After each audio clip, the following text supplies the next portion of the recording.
A outra palavra que a gente leu é aquela que está lá em 1 Coríntios, capítulo 3. E essa palavra, gente, ela é muito conhecida, né? E uma coisa muito interessante aqui e muito principal que a gente precisa se atentar para entender é o que ele começa falando sobre não ter se dirigido a eles no sentido de maturidade, né? No nível de maturidade, quando ele diz que ele falou com eles como se eles fossem carnais. Ele mesmo diz, ó, irmãos, não pude. Então ele quer dizer que ele foi impedido. Ele teve um impedimento aí de não poder falar da maneira espiritual com eles. Porque ele diz assim, não pude falar a vocês como a espirituais, mas como a carnais, como a crianças em Cristo. Dei a vocês leite e não alimento sólido, pois vocês não estavam em condições de recebê-lo. De fato, vocês ainda não estão em condições. Então, uma das primeiras coisas que nós podemos entender aqui é que existe uma condição para que possamos suportar, para que possamos receber o alimento. Se estamos na condição de criança, então o que nos cabe é o leite. Nós não aguentamos a comida sólida. É como aquela palavra que Jesus diz, não lembro agora onde está escrito, mas ele fala, até lá em João, e ele diz assim, ainda tenho muitas coisas para dizer a vocês, mas vocês não podiam suportar isso agora. Então, é como Paulo que diz, dei a vocês leite, não alimento sólido, pois vocês não estavam em condições de recebê-lo. De fato, vocês ainda não estão em condições. E por que eles não estavam em condições? O versículo 3 diz assim, porque ainda são carnais.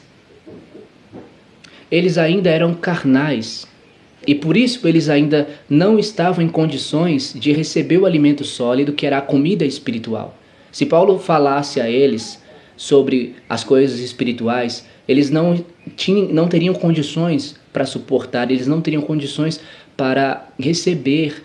E esse não ter condições para suportar seria exatamente a negação que iria acontecer, porque eles não iriam receber, a mente deles não iria entender. Então, ele deu o leite, porque era a condição em que eles podiam, em que estavam e o tipo de alimento que eles podiam receber naquele momento. Assim como também com uma criança, né? Quando ela nasce,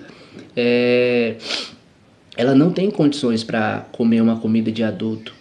Então ela tem que se alimentar do leite materno.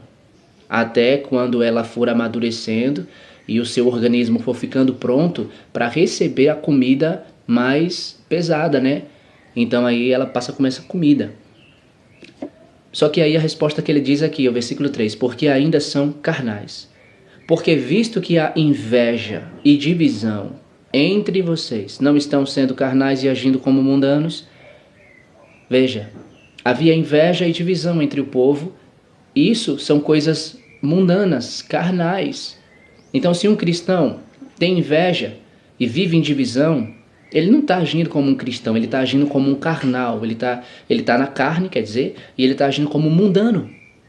E aí ele diz no versículo 4, pois quando alguém diz, eu sou de Paulo e outro, eu sou de Apolo, não estão sendo mundanos? Afinal de contas, quem é Apolo? Quem é Paulo? Aqui é que está, gente, ó. Aqui é que está a palavra. Aqui é que está o segredo, aqui é que está a chave. Versículo de número 5. Afinal de contas, quem é Apolo? Quem é Paulo? Apenas servos. Foi o que ele disse. Nós somos apenas servos. E qual é o trabalho de um servo? Servir. O servo serve. Esse é o propósito da sua vida, servir. E foi isso que Paulo disse. Quem é que é Apolo e quem é que é Paulo? Apenas servos. Ele disse, apenas servos por meio dos quais vocês vieram a crer, conforme o ministério que o Senhor atribuiu a cada um.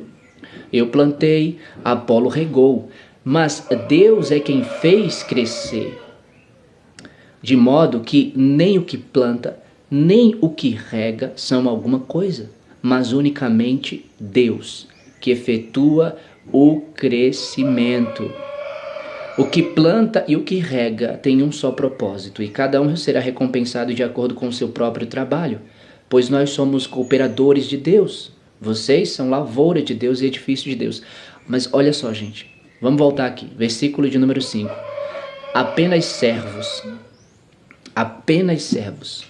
A primeira coisa que nós aprendemos com essa palavra, dentro desse sentido, no tema que estamos falando sobre a essência do vaso, é que nós somos apenas servos do Senhor. E o servo serve. O propósito do servo é servir. E aí ele diz, o versículo 6, eu plantei, Apolo regou, mas a Deus é quem fez crescer. Uma coisa muito importante aqui, muito principal que que nós precisamos e devemos nos atentar, é o que ele diz aqui, o versículo 6. Eu plantei, Apolo regou, mas Deus é quem fez crescer. Embora eu plante, embora você regue, embora nós façamos a nossa parte, mas nós precisamos entender que não somos nós quem geramos o crescimento. Lembre-se de João capítulo 15, quando Jesus diz que Ele é a videira verdadeira. Jesus, Ele disse, eu sou. Então, Ele disse, eu sou a videira, vocês são os ramos. E os ramos, ou os galhos, estão ligados à videira. Eles nasceram dela, não ela nasceu deles. E aquele fruto que nasce ali no galho, que está enxertado, que está na videira, ele não veio dele. O fruto nasceu da árvore, surgiu da árvore. Entende? Se cortar, como Jesus disse, cortar o galho, ele vai sair da árvore, ele vai morrer seco. Agora, se ele ficar enxertado nela, então ele vai continuar tendo vida. E nós somos os galhos, e Jesus é a árvore. Se nós ficarmos em Jesus, nós vamos ter vida. Mas se nós sairmos de Jesus, então nós morremos, nós secamos, nós apodrecemos. É como Jesus fala, quem comigo não ajunta, espalha. Quem não é por mim, é contra mim. Existem muitos por aí que falam em nome de Jesus, que pregam, que profetizam, que louvam, mas Deus conhece os corações, Deus conhece as intenções, e o Senhor sabe que o coração daquela pessoa, o coração, a intenção, o desejo, a vontade, o propósito, não é para a glória do Senhor, não é para apontar Jesus. Aquela pessoa não está se diminuindo, aquela pessoa não está se humilhando, pelo contrário, ela está se engrandecendo, ela está se exaltando, ela está se entronizando, se colocando no centro e deixando Jesus de lado. As aparências enganam. Eu vou falar no final um versículo para fechar essa mensagem que fala justamente sobre isso e que muitas das vezes nós, como povo de Deus, acabamos nos enganando, porque vamos pela aparência, mas o Senhor vê o coração. Então precisamos estar no Espírito para que o Espírito nos guie, para que o Espírito nos direcione, para que não nos deixemos levar pela emoção da aparência que nós estamos vendo, de uma performance, e acabar nos enganando, acreditando em uma mentira e até mesmo seguindo essa mentira. Então a palavra do Senhor fala, veja, eu plantei, Apolo regou, mas Deus é quem fez crescer. Então, primeira coisa, nós somos apenas servos, por meio de quem os outros ouvem a palavra, por meio de quem os outros recebem a palavra. E a palavra não é nossa, a palavra é de Deus, o evangelho é do Senhor. Então, nós somos apenas servos, e o propósito do servo é servir. E aí, outra coisa que nós precisamos aprender é que nós plantamos e nós regamos, mas não damos o crescimento, não geramos o crescimento. Não tente forçar a barra, não tente gerar o crescimento, porque isso não vem de você. Você só tem um propósito, você só tem um trabalho, você só tem uma missão, plantar ou regar. Mas é Deus quem vai dar o crescimento. É o Senhor quem opera o crescimento, é Deus quem faz com que a coisa aconteça. Nós só temos que segui-lo e obedecê-lo naquilo que Ele mandar a gente fazer. E depois Ele é quem vai gerar o crescimento ali, daquela semente que foi plantada. E outra coisa que Ele diz aqui, no versículo 7, de modo que nem o que planta, nem o que rega são alguma coisa, mas unicamente Deus que efetua o crescimento. Veja, eu e você, nós não somos nada. A palavra está deixando muito claro, de modo que nem o que planta, nem o que rega são alguma coisa. Então pare de se achar. Pare de achar que você é alguma coisa por causa de algum cargo que você tem. Pare de achar que você é alguma coisa por causa de algum título que você tem. Pare de se achar. Pare de se exaltar, pare de se engrandecer. Lembre daquela palavra que o Senhor fala sobre o fariseu e o publicano. O fariseu se exaltava, se engrandecia, enquanto o publicano nem levantar o rosto ele levantou. Ele batia no peito e pedia a Deus para ter misericórdia dele, porque ele era pecador. Ele reconheceu a sua condição verdadeira e real. E ele pediu a Deus misericórdia, ele se humilhou. E quando Jesus termina essa palavra, ele fala que aquele que se exalta será humilhado, mas aquele que se humilha será exaltado. E Tiago nos orienta lá no capítulo 4, para que a gente se humilhe debaixo da poderosa mão de Deus, para que no tempo certo Ele nos honre. Então, primeira coisa, somos apenas servos. Segunda coisa, a palavra diz que é Deus que dá o crescimento. Embora eu e você plante, mas é Deus que vai fazer crescer. É Deus que trabalha. É Deus que gera o crescimento. Segunda coisa, terceira coisa quer dizer, eu e você não somos nada, mas unicamente Deus que efetua o crescimento. O poder, a palavra diz, que pertence ao Senhor. O governo, o domínio pertence ao Senhor. E nós precisamos ter essa humildade em nosso coração de entendermos, e não somente entendermos, mas aceitarmos humildemente a palavra implantada em nós, a qual é poderosa para salvar nossas almas, como Tiago fala lá no capítulo 2.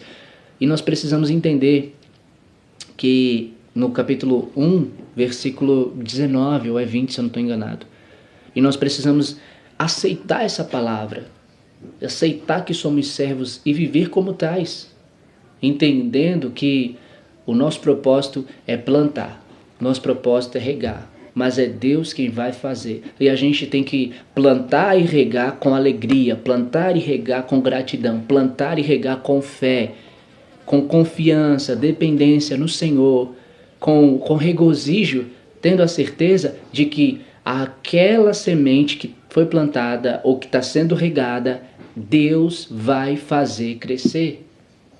E o propósito é para a glória do Senhor. O propósito é para o engrandecimento, a exaltação do Senhor.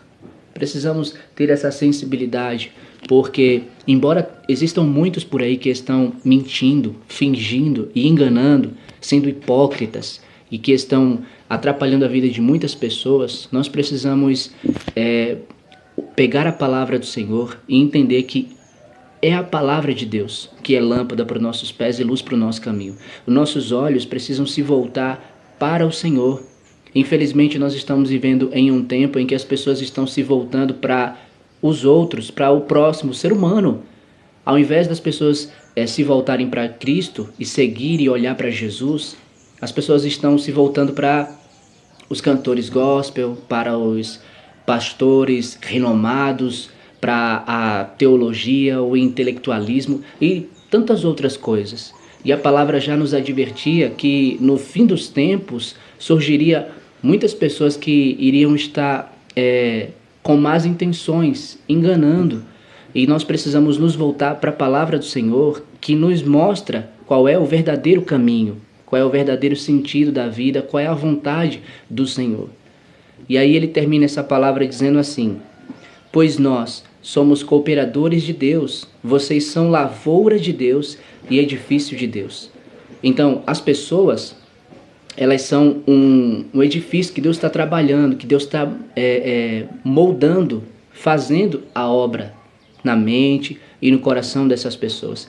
Então, primeira coisa, nós somos servos. A segunda é Deus que dá o crescimento. E a terceira é que nós somos unicamente, na verdade aqui a palavra diz, mas unicamente Deus que efetua o crescimento.